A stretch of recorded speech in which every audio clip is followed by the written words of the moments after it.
So hey everyone, I'm really fortunate enough today to sit down and have this interview with someone who I held a lot of respect and admiration for, and someone who has been able to make it big in this industry. People call him the boss, and he's the boss for a reason. And I want to just begin this interview by asking you about how did it all actually began for you? How did it all came to this place where you are right now? Where you are right now? What about your humble beginnings? Oh wow. I grew up in a small town. I belong to Punjab. Um, Born in Ludhiana, brought up in Philor, which is near Jalandhar. I went to a reasonable school in the beginning, and then Blue Star operation happened, and then I used to go and we used to go to school. My initial schooling was from Guru Nanak Public School in Ludhiana, Srabanagar.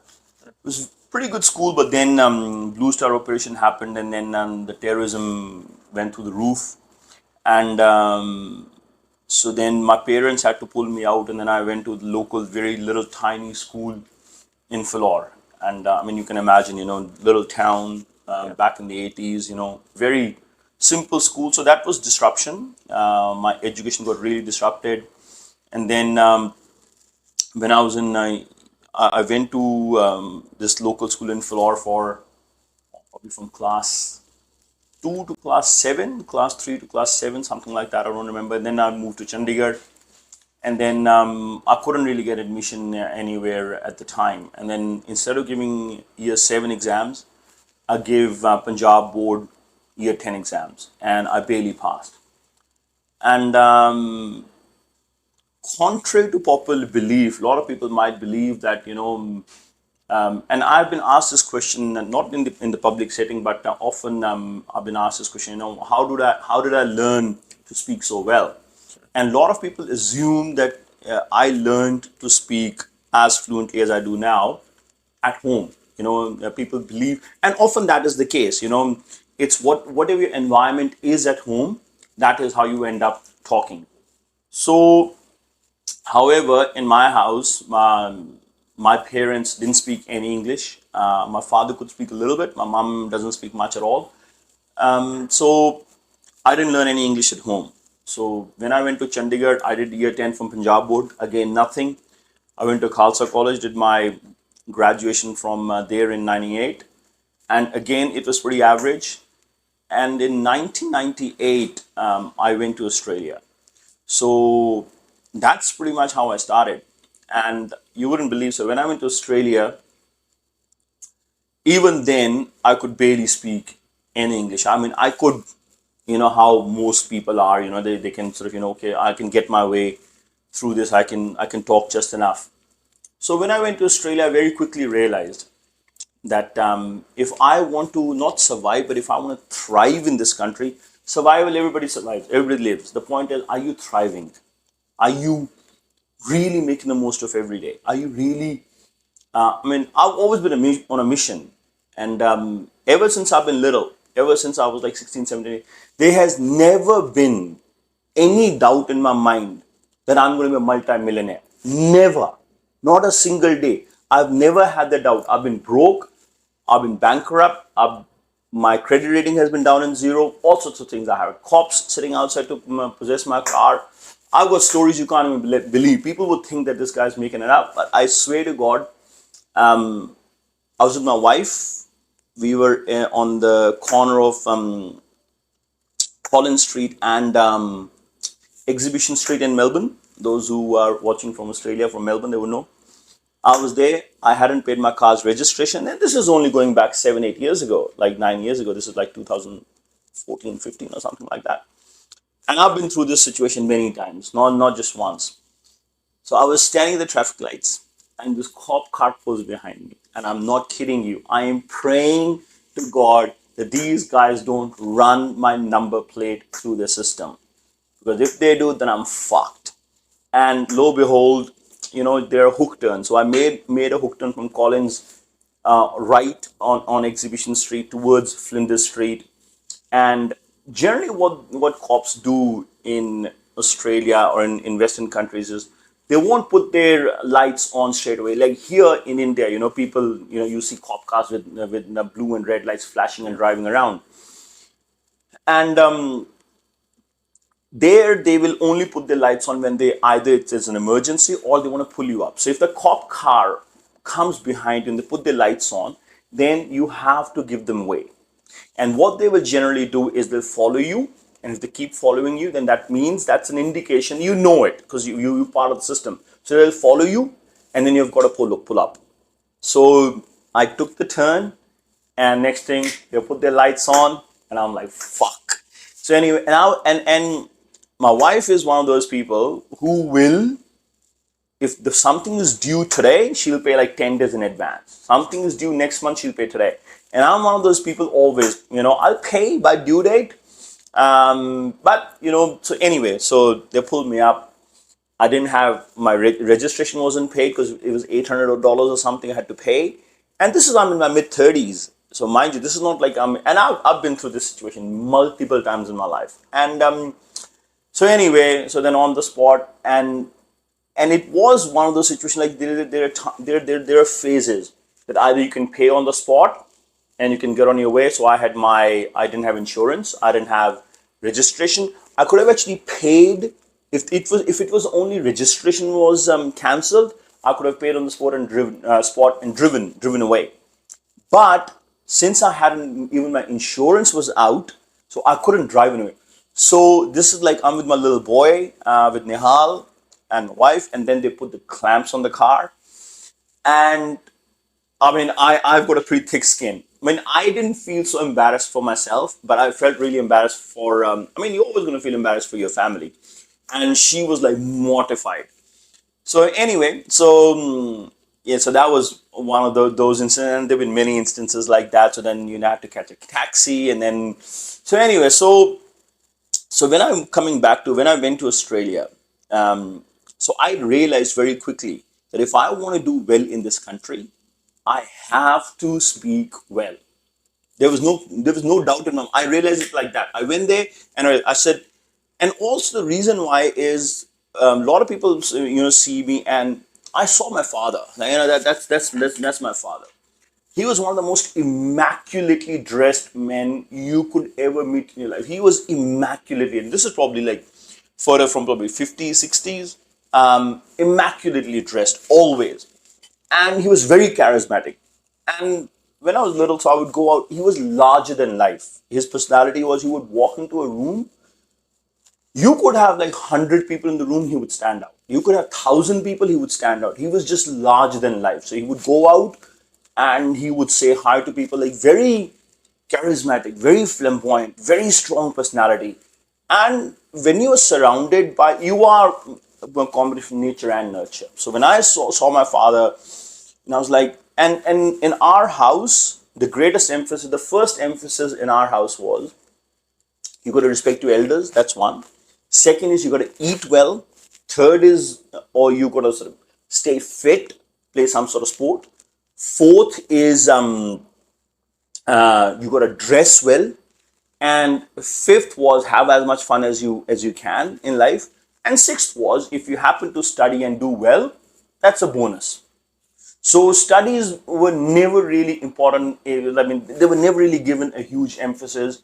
Again, very different to majority of the Indian households where there's a lot of emphasis on padhna hai, aage jaake kuch karna hai, you have to study and blah, blah. My father probably didn't even know which college I went to when I graduated, what degree I did, nothing. He didn't take any interest. That was all my mom's, thanks to my mom, she played a pivotal role. But so when I went to Australia, I developed a habit of reading dictionaries. When I was young, my father had this Punjabi to English dictionary, this blue Oxford dictionary. So I developed a habit of I was always very curious to know more words, learn more. So but when I went to Australia and realized, shit, I need to speak well here. So dressing I always had, confidence I got from my father, but then I realized, confidence is something, we can talk a lot deeper into. I mean, I look at it from a very psychological aspect of your dressing, the power of your body language. And I learned this very, very early on. I remember when I was in Australia, we had to go and get this house for rent. And I remember we went to see 6, 7 different houses, just wearing normal t-shirt, pants and all that. and we just couldn't get. We had seen 10 houses, me and my friends, but I said, fuck this. So I said, I had a suit. I put a suit on. I went and I told them nothing different. I was like 21 at the time. I told them nothing fucking different. The only thing that changed was I was wearing a suit. That's it. Rest of the narrative was the same. Just because I was power dressed, even at 21, and my suits have always been very well stitched. So, and also, the key thing is your physique, how you look, how big you are, how thin you are, how fat you are, your posture, how well your clothes are stitched, how loose your cuffs are, how long they are. Every little bit counts. Even if a person doesn't know about dressing.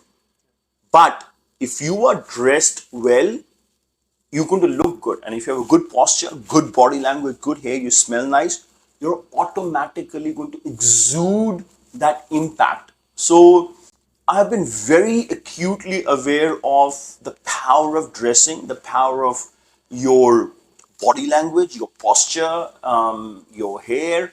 And I'm pretty blessed in the department of, having a strong personality. I'm a reasonably good looking guy, but when I combine my confidence, I feel fucking unstoppable. I feel like I'm the fucking king of the world. I never really given a fuck about what anybody else is doing. Like, they could be whoever. I don't give a shit who you are. I am the fucking best. I am the fucking best. That's how I operate. I wake up and I'm like, fucking, let's take over the world. That's every fucking day. I don't give a fuck who's in the, it's like, I put a post like a few years back, and where I said, don't fear the competition. You become the competition. I don't fear my competition. I am everyone's competition. I don't fear anybody. There's no competition. And people sometimes think, I'm arrogant. No, I don't worry about the rest of the world. I only worry about myself. I don't care what somebody's doing. It doesn't matter. I know I am the fucking best. People always question. Let me ask you a simple question. If you don't believe in yourself, how the fuck do you expect somebody else to believe in you? That's true. You have to trust yourself. You've got to back yourself. Not only that, you can't come across as even slightly weak. You come across as slightly weak. Your opponent smells the littlest of fear in your eyes, in your voice. They're gonna fucking come for you, man. That's it. You've got to have that fighter mentality, like that fucking Khabib's mentalities and these MMA fighters and these warrior mentality. And it's not like, you have to bond. You can cultivate that. You can fucking develop that. But, it's a process. And I saw that with my father, growing up, very confident, very charismatic. Then I took it forward. Then I fucking, that was there. And then I just I gotta fucking back myself, man. And I don't remember, when I worked at Fitness First, even then I was I'm the best, man. If somebody said, why should I hire you? I'm the fucking best, man. What do you mean why you should hire me? I'm the best. Do you want to work with the best or not? So anyway, so that's I did my I did basic BA in Chandigarh, Khalsa College. I got into shit tons of fights when I was there. There's a cut here, there's a cut here, there's a cut here. Well, that's from cricket actually. That's not from fighting. And then I did hotel management in Canberra when I went to Australia in 1998, and then I did a degree in information systems. I never wanted to stay in Australia. I went there for 2-3 years to go and study and come back. And then my friend was like, PR ले लेना तो आया तो मैं कहा चलो PR भी ले लेने. So I did this diploma in information systems. I did that. I got my PR on that. Don't ask me anything about fucking IT. You're gonna ask any of my team. I don't have any fucking idea about how to turn the computer on.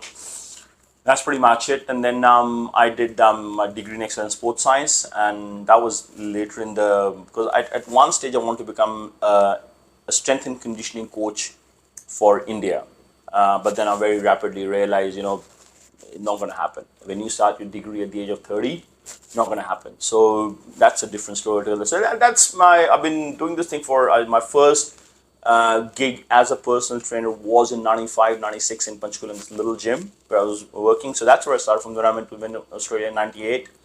I was working at the Hyatt in their gym. So I always kind of continue, but full-time career in fitness, I only start. This is something Hit anybody who's 30, anybody who's watching who's 30. And if you are starting now, here's my word of advice to you. If you think you are late, you are not. Not at all. But mind you, man, when I started, when I was working fucking 18 hours a day, and I still do. You ask my team, man. Ask anybody from a team. I'm fucking up at 2 a.m. I'm up at fucking 3 a.m. Anybody. You can ask anyone in my team. It's like I have no concept of, I don't remember the last time I took a holiday.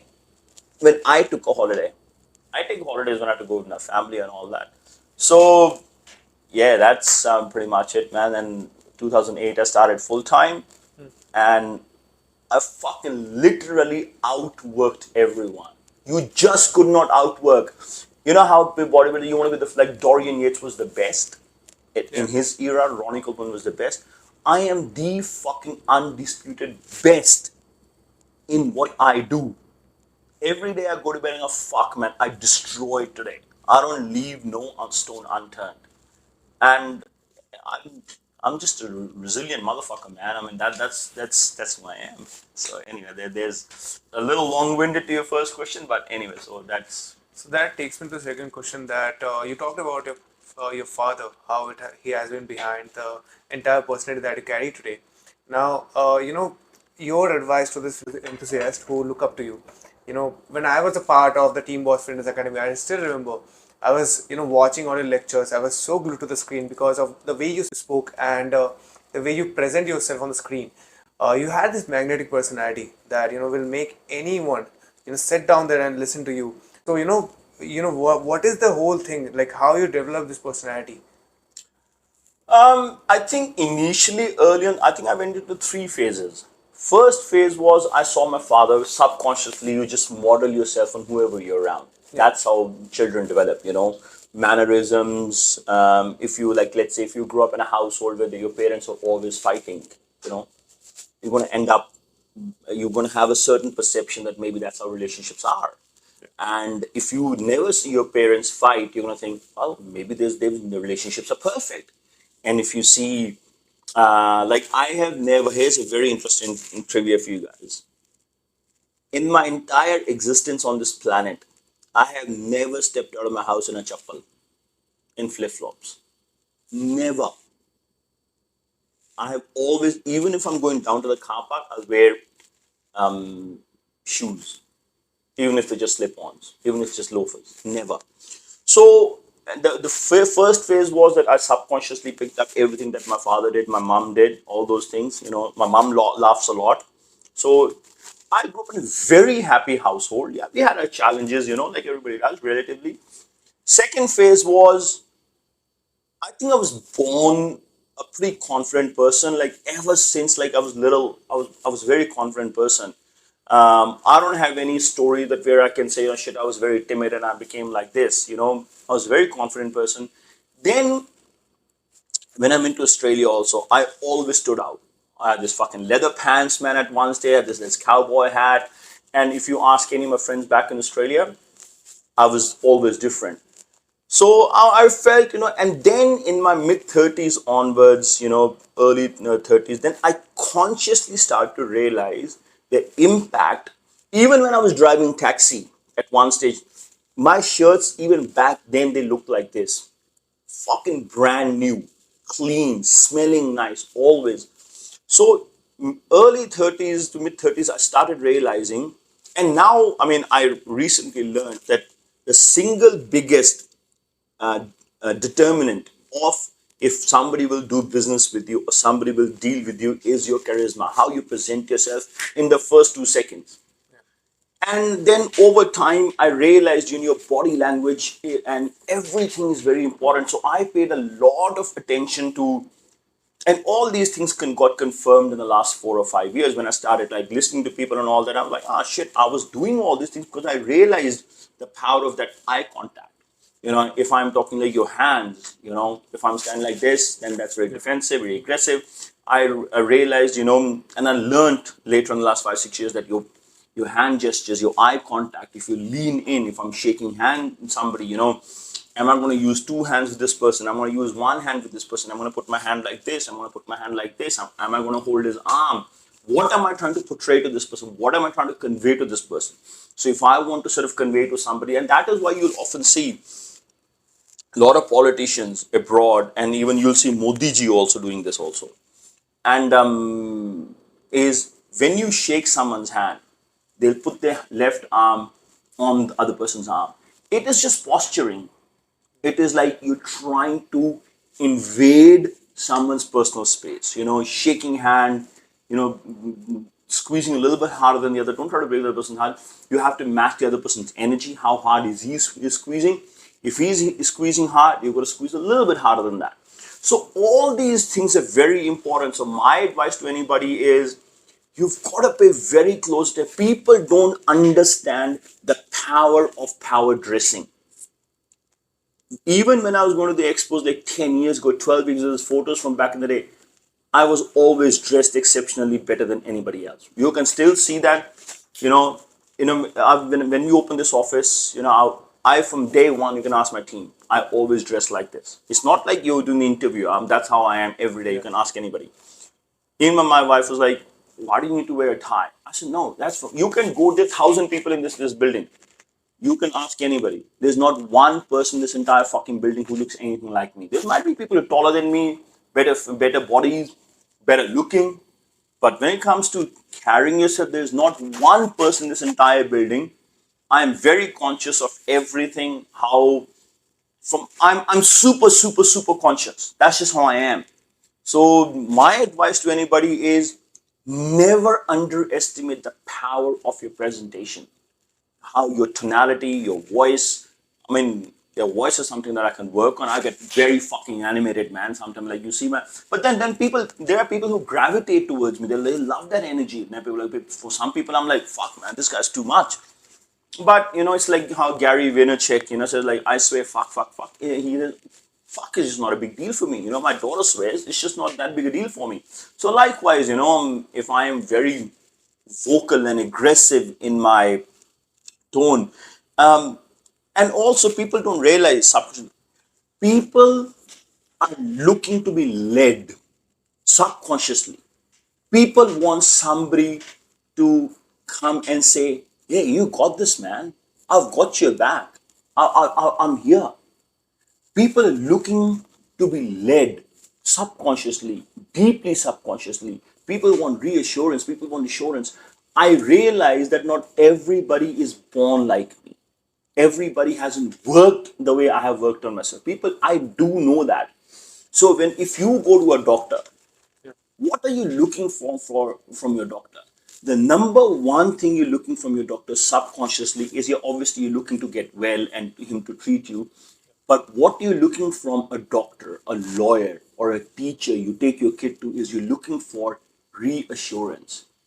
You go to a doctor and doctor says to you, Mr. Banerjee, fucking I've got your back, man. You're going to be fucking up and running in no time. Placebo effect. Right?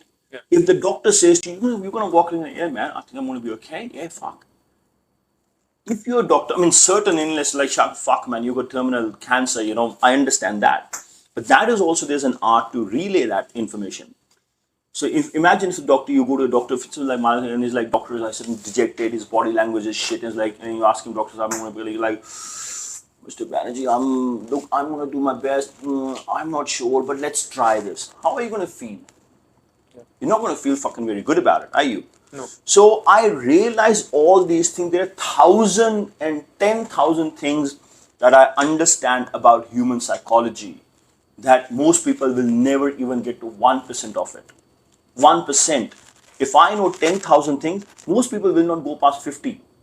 That is the level of gap that I have developed between myself and so many others. People see my success, people see me making money, people see my Rolexes, people see all those things. People don't realize how fucking hard I work on myself and how hard I work on everything else around me. So so what I tell is, if you don't have that confidence, how am I going to make my students believe that they're going to be worth something? So if I am sitting there unsure, and I'm very comfortable in saying, I don't know. If something I don't know, I'll say, fucking, I don't know. I don't pretend to know everything. There are a billion things in every sphere that I don't know. But I would rather say I don't know rather than like bullshitting somebody. But things that I know, that is, I think, what gives me the power over a lot of people. Not power over other people, but power in the sense edge over other people, I should rather say. So my advice is, learn the art of body language communication. People get very fucking offended when I speak in English. When I say to somebody कि अंग्रेजी सीख लो, यार मुझे घंटा फर्क नहीं पड़ता है आपको अंग्रेजी आती है नहीं आती. I really don't care. जो बोलते कि हाँ आई केयर, कोई किसी की केयर नहीं करता है. Every single act, willful voluntary act in the world, that voluntary act means कि जो आप खुद करो अपनी मर्जी से, is a selfish act. There is absolutely no such thing as charity. There is absolutely no such thing as altruism. It is a lie. मैं charity कर रहा हूं, नहीं आप चैरिटी कर रहे हो, आप स्वार्थी हो. You are selfish. I am selfish. Every single person. You looking after your parents is a selfish act. You looking after your kid is a selfish act. You donating, you helping a beggar on the street is a selfish act. You giving your life to look after other people is a selfish act. I tell you how. Why? You are doing that for your own peace of mind. When you see the other person happy, you see the other person thriving, or somebody who is lying in dirt, and you lift them up and you put them in the hospital, bathe them and give them care. It's giving you peace of mind. You're trying to get to that nirvana. You're trying to tick a box कि भगवान के घर मेरी हाजिरी लगी है. So people saying that मैं charity कर रहा हूँ, आप कोई charity नहीं कर रहे हो. You're doing it for yourself. So the fact of the matter is, I am very acutely aware of these things. You know how all these things, I have very, very, very different perspective on a lot of things to a lot of people. Like my perspective on things, there are people who think that this guy is crazy. But I'm okay with being crazy. I don't impose my ideologies on others, but this is how I think. अगर मैं अपने parents की सेवा कर रहा हूँ, मैं अपने स्वाद के लिए कर रहा हूँ ना यार. मैं अपनी खुशी के लिए कर रहा हूँ, मुझे खुशी मिल रही है उससे. I am feeling happy about it. मैं जाके मंदिर मत्था टेक रहा हूँ, मैं मैं आज जाके भगवान को मत्था टेक रहा हूँ. आज मैंने चैरिटी दे दी, लाख रुपए दे दिया, 10 लाख दे दिया, जय शांति मिले. क्यों? स्वर्ग जाना चाहते हो आप? So basically, the whole concept of charity is a social construct. The whole concept of altruism is a social construct. It is naturally, every voluntary act is a selfish act. So that's how I look at things, and yeah, that's my perspective.